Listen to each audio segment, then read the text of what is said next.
Hey guys, I am started on my fourth cigar box guitar and I wanted to show you how I cut the scarf joints.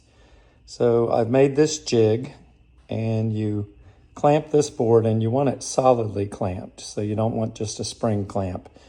You want to clamp like this one here or some big ones of those where I have those little tiny ones. At any rate, so you'll cut a joint like that and what you'll do, you'll have a 1x2 and you'll cut a scarf joint on one end and you'll cut a scarf joint on the other end, and it doesn't matter which way they go because essentially you're going to cut this piece off and then you're going to move it down to here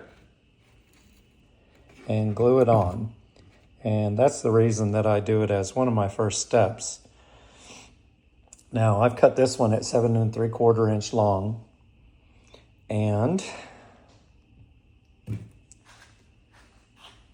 the reason that I do this early on in my making of my neck is because there's about 3 things that you have to glue on. So that would be the fretboard being glued on, then this would be where the tuners get glued on, and then I would have the heel down here, which it is not cut to length yet,